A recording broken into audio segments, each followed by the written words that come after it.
Hello friends, subscribe our channel and press bell icon to get the notification of new video. Thank you. Join our WhatsApp group to get daily latest updates. It's totally free. And all the best for this test. Test is in 4 parts. Part 1, Part 2, Part 3, and Part 4. Now look at Part 1. You will hear a telephone conversation between Jason and Laurel. They are arranging to meet later to go to an art gallery. First, you have some time to look at questions 1 to 7.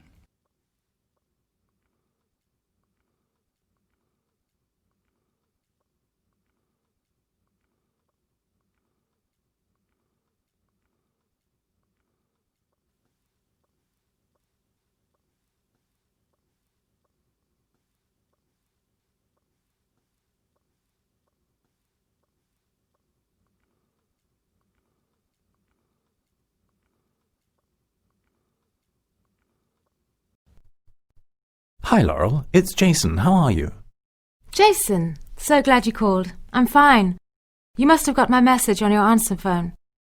I wanted to know if you were free tomorrow to go to the opening of a Gaudi exhibition. Yes, I heard about it and thought of you straight away. So you're free tomorrow? Yes. What time do you want to go? Well, I have a class at college in the morning until 11:15. Wait, no, 11:30. So any time after then. I have a lecture until about 12:15. Well, that works perfectly. Do you want me to come and pick you up? No, you're much closer to the gallery than I am. Which gallery is it? The Tate, which is really good because I can get there pretty easily by tube. Oh, right. Okay. Where do you want to meet and at what time?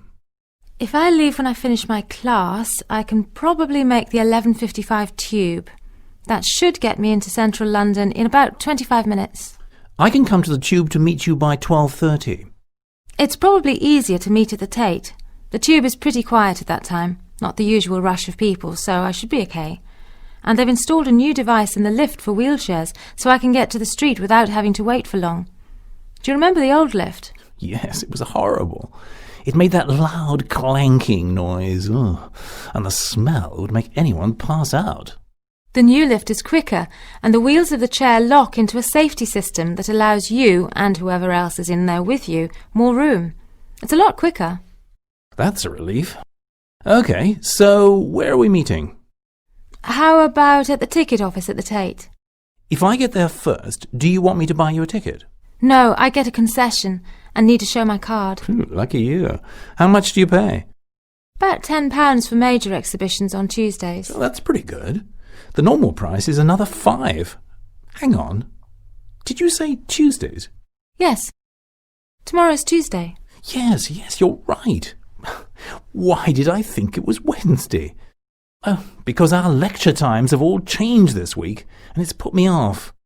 Okay, hang on. I have no class, so I can come and pick you up. Can your car take my wheelchair?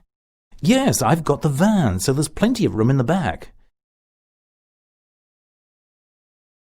Before you hear the rest of the conversation, you have some time to look at questions 8 to 10.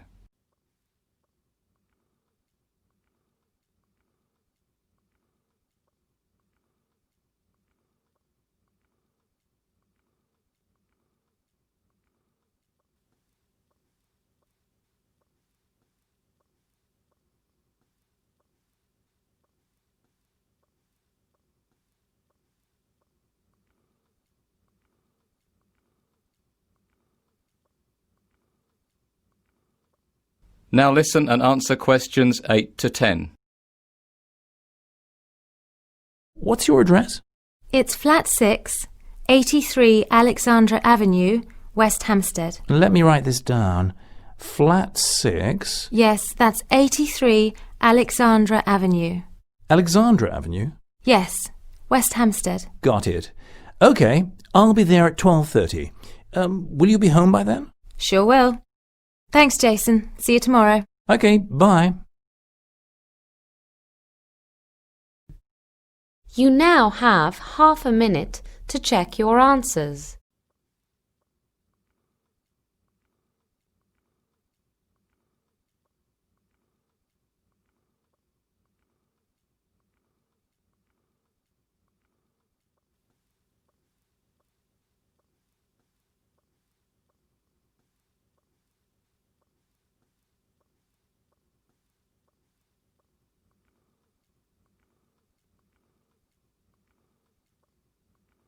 Now turns to part 2.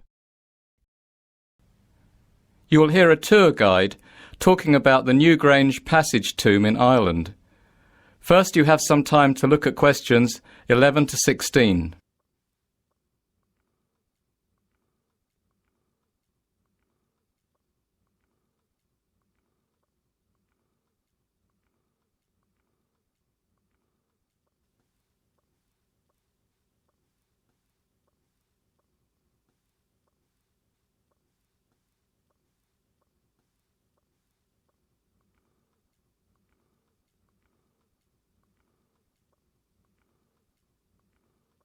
Now listen carefully and answer questions 11 to 16. Good morning and welcome to the Bruna Boyne Visitor Centre. Newgrange is one of the finest examples, not only in Ireland but in Western Europe, of the type of structure known as a passage tomb. It was probably built about 3000 BC. That makes it around 500 years older than the pyramids in Giza in Egypt and 1,000 years older than Stonehenge in England. Before we start our tour, let me tell you a little bit about what you'll be seeing. Newgrange consists of a long, narrow passage and chamber which, if we imagine looking down on it from above, would have the shape of a cross.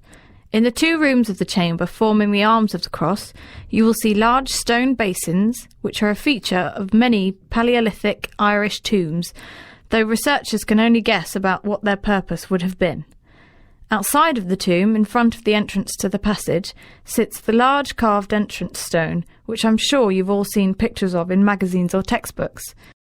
After all, this stone is about the most famous example in the entire repertory of Paleolithic rock art. The spirals and zigzag lines covering it are strikingly beautiful. Some of the large curbstones lining the inside of the passage are also decorated, although they're not as famous. An 11-metre-high circular mound made of stone covers the tomb, making it appear even larger and more imposing than it is, especially from a distance. The final thing I want to mention before we set off is the light box, which is an opening that you will see in the roof of the passage above the entrance, which allows the light of the sun to enter and illuminate the tomb at sunrise on the day of the winter solstice. Before you hear the rest of the talk, you have some time to look at questions 17 to 20.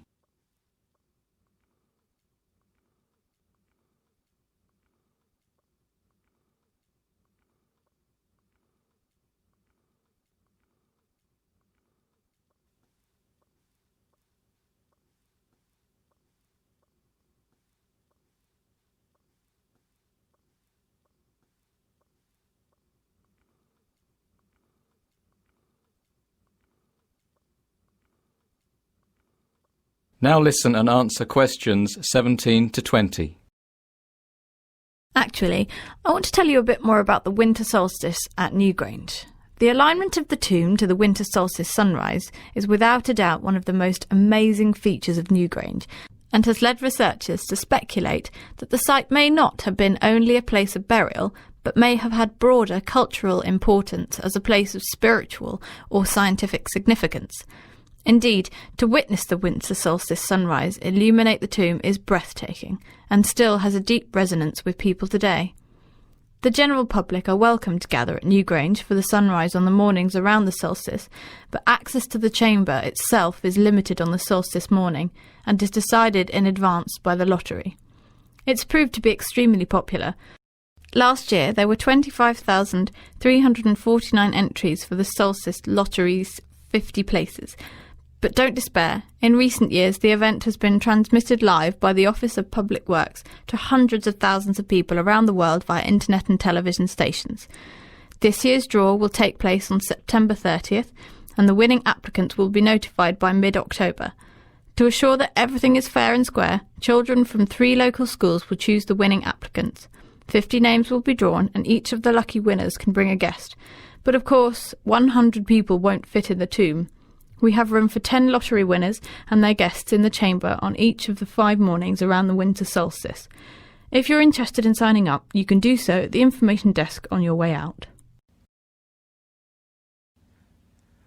You now have half a minute to check your answers.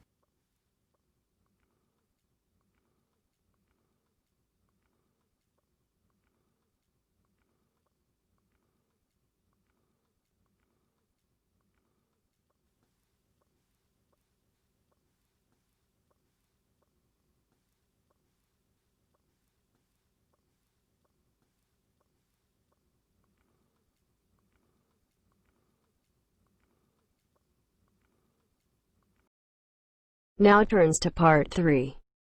You will hear a dialogue between a doctor and a patient. First, you have some time to look at questions 21 to 24.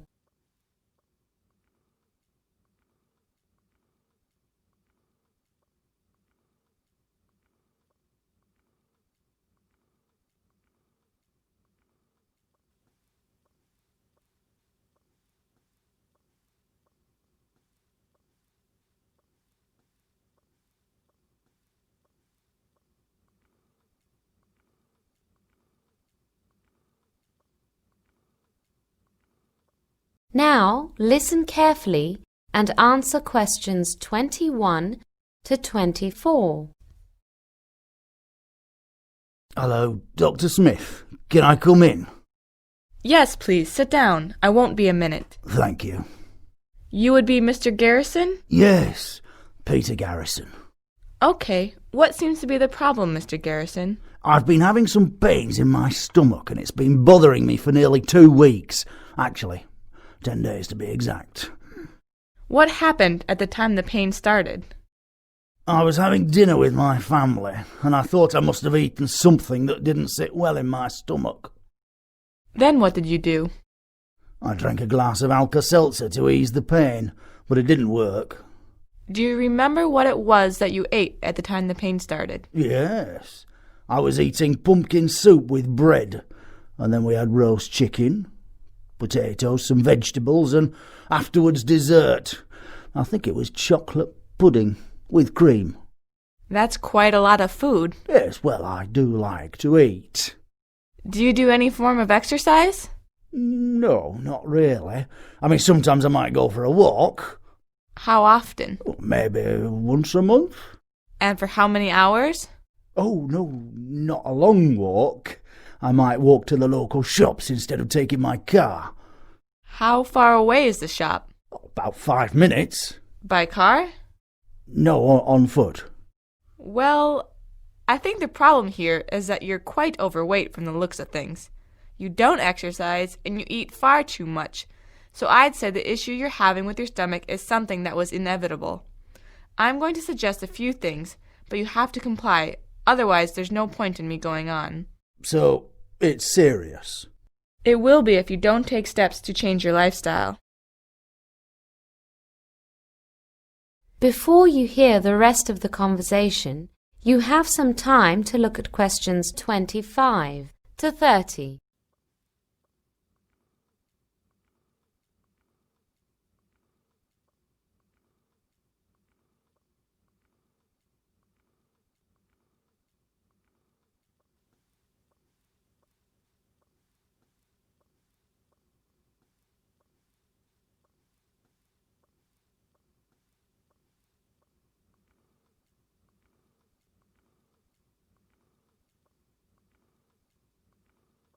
Now, listen and answer questions 25 to 30.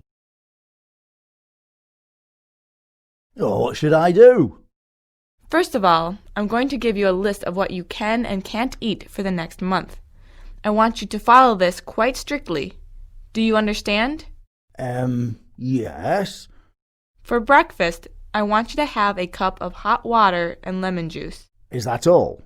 No, let me finish. Sorry. After 20 minutes, I want you to have a freshly squeezed juice of either fruit or vegetables. Then eat either cereal without sugar and with low-fat milk, or if you don't like cereal, then have some toast. You can use honey or jam that is organic only. But I don't want you to use any butter and no sugar or salt. For a whole month?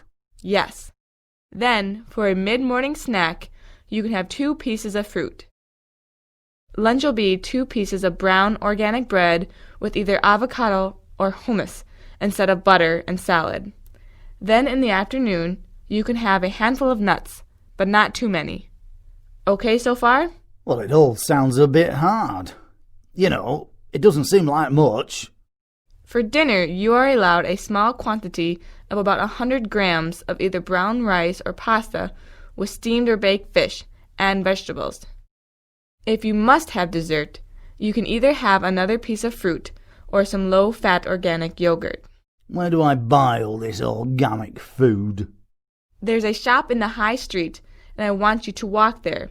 It's just opposite the town hall. Okay. I want you to be 100% dedicated to this diet. Is that it? Yes, and I'll see you in a month's time to reassess you. Okay, Doctor. Well, I'll see you in a month. Oh, and absolutely no alcohol, coffee, or cigarettes. Oh dear. You now have half a minute to check your answers.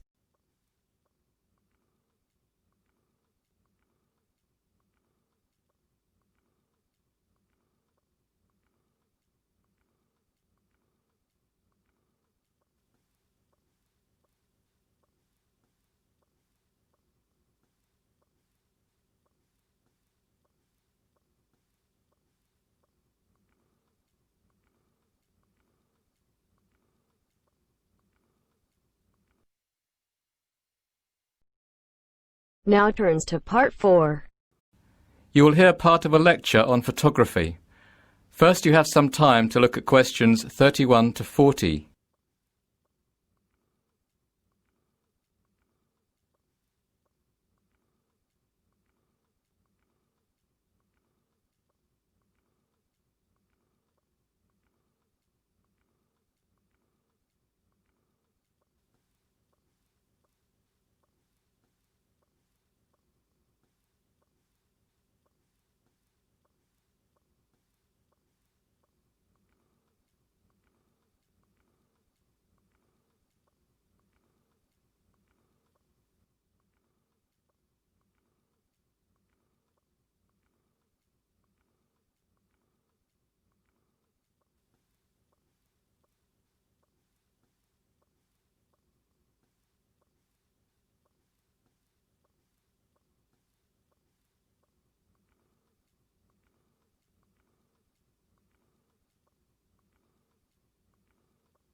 Now listen carefully and answer questions 31 to 40. Last week, we focused on the creative side of photography, composition, etc. But this week, it's time to get a bit more technical. Today, our focus is going to be on exposure. The term exposure simply refers to the amount of light your film is exposed to. Or, put another way, the amount of light you allow to strike your film. A good photographer has got to know two things. 1. How much light is required to capture a particular image, and 2. How to control the light reaching the film. The former is usually determined by the camera's inbuilt light meter, and the latter is taken care of by means of the aperture and shutter settings. Essentially, exposure time is controlled by opening the aperture and allowing light to pass through it for a fixed duration. Aperture sounds like a fancy word, but in simple terms, it is basically a hole whose size can be varied to allow more or less light to pass through it. Aperture size is described in f numbers, with each f number being half as bright as the previous one. The difference in value between one full f number and the next is known as a stop. The smaller f number, the larger the aperture, and the greater the amount of light being let pass through it.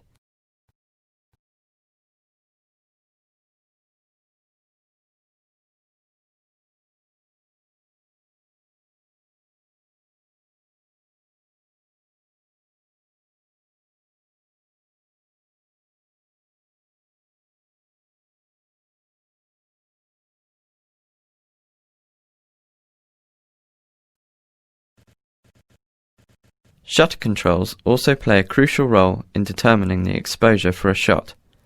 The shutter prevents light from reaching the film until the instant of exposure when a picture is being taken.